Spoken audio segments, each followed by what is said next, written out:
This is a very basic question from geography that appeared in CSE Mains 2025.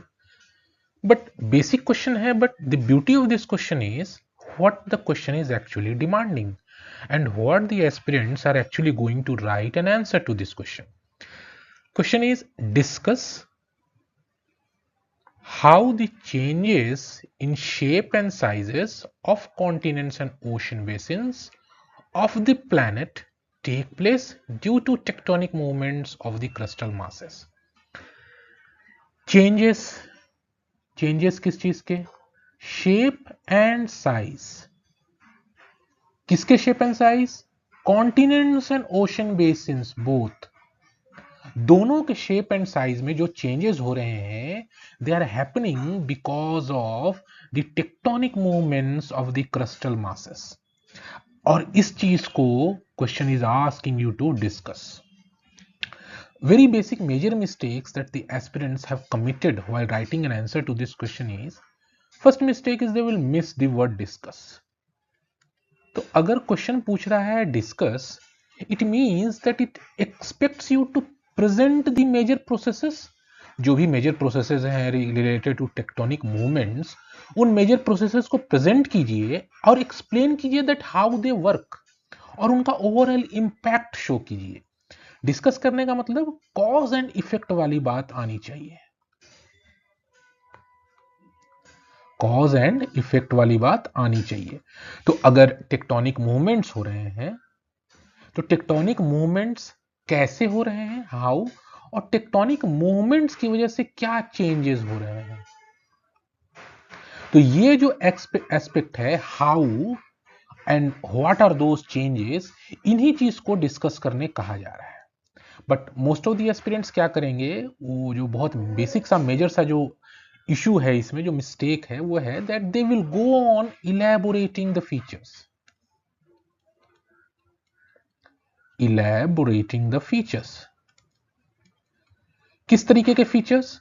उन्हें लगेगा कि continents and ocean basin का shape and size के बारे में क्वेश्चन है, so they will go on elaborating the shape and sizes of the oceans and continents. किस तरीके का शेप है, they will go on elaborating oceanic ridges, सब कुछ इलैबोरेट करेंगे. But the question is not asking you to elaborate.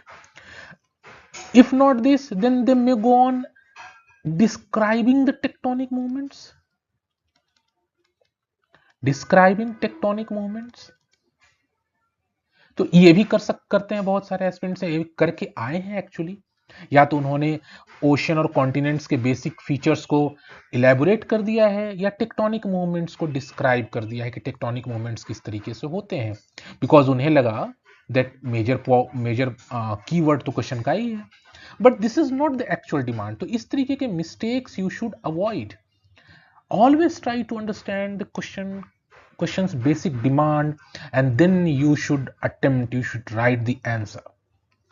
अब इस question को अगर लिखना है तो जैसा मैंने समझाया आपको कि ये आपको हाउ वाला एस्पेक्ट आपको डिस्कस करने की जरूरत है, उसको लिखने की जरूरत है. We will understand in a while how it is going to happen.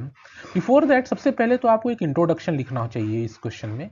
अब इंट्रो लिखने का सबसे अच्छा जो मैं हमेशा बताता हूं आपको कि इंट्रो का मतलब गिव अ मिरर. पूरा जो आप आंसर लिखने वाले हो उसका शुरुआत में write a few sentences that gives a brief idea what you are going to discuss in the answer.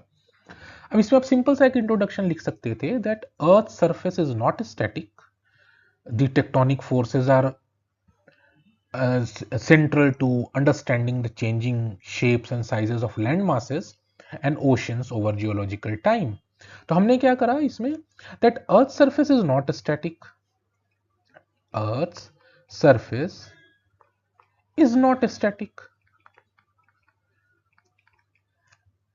Static नहीं है, अर्थ का surface is not static.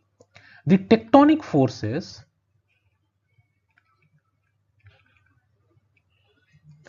Are central to understanding the changing shapes and sizes of land masses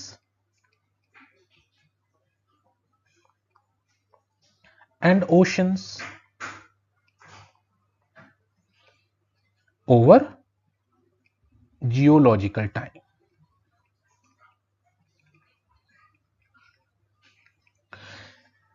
ऐसा introduction we wrote hardly कितने 15-20 word से हमने introduction लिखा। अब इस इंट्रोडक्शन में क्या है दैट वी आर गिविंग कि अर्थ का सरफेस स्टैटिक नहीं है। We wrote about tectonic forces, role of the tectonic forces.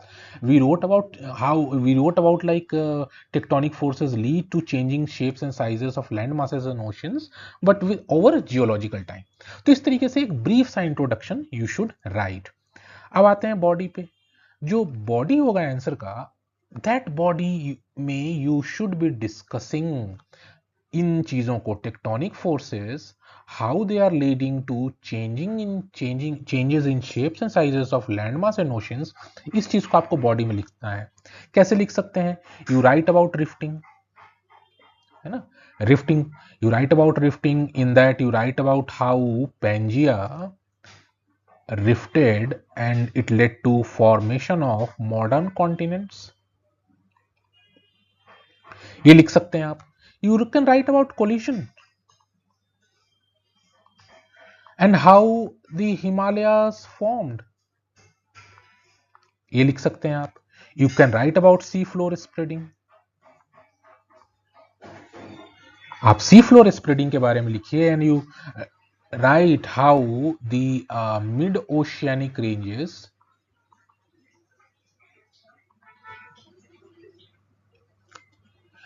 mid-oceanic ridges and Atlantic are expanding।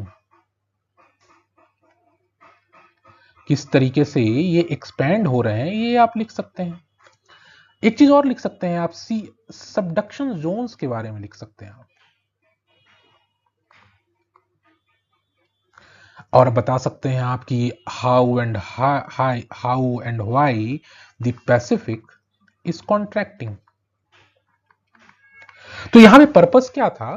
That we picked one tectonic movement, rifting, we picked it and we discussed how rifting led to formation of modern continents by way of breaking of the Pangaea. We picked another tectonic movement called collision and we wrote how Himalayas formed, or then we picked seafloor spreading and we wrote how the mid-oceanic ridges and Atlantic are expanding. So what we did, we are picking a tectonic force, tectonic movement, and we are writing with examples how particular ocean, particular continent, or particular land feature, land mass is evolving or it has changed in terms of shape and size. जब ऐसे आप लिखते हैं, then it is called that you are actually discussing the features, discussing the demand of the question. इसके बाद एक simple सा conclusion में आप सिंपली लिख सकते हैं that tectonic movements remodel the planet and affirm that Earth's geography is dynamic. तो सिंपल सा 250 वर्ड्स का क्वेश्चन था। इंट्रोडक्शन एंड कंक्लूजन को नो डाउट आप शॉर्ट रखें, 25-30 वर्ड्स ईच, और रिमेनिंग में आप इन चीजों को डिस्कस करें। डिस्कस करना है तो नो डाउट आपको यहाँ पे थोड़ा सा वर्ड्स लिखने होंगे। You must write a couple of words. उसके कपल ऑफ वर्ड्स लिखने के बाद अगर आप इसको कुछ इमेजेस के थ्रू अगर आप इलेबोरेट करना चाहें या रिप्रेजेंट करना चाहें तो ऐसे करके आप इलेबोरेट कर सकते हैं। यहाँ पे आपने रिफ्टिंग लिख दिया, एग्जाम्पल दे दिया, यहाँ पे कोलिजन लिख दिया, एग्जाम्पल दे दिया, तो ये आप कर सकते हैं। But this image making work should only be in addition to what you are writing in the words.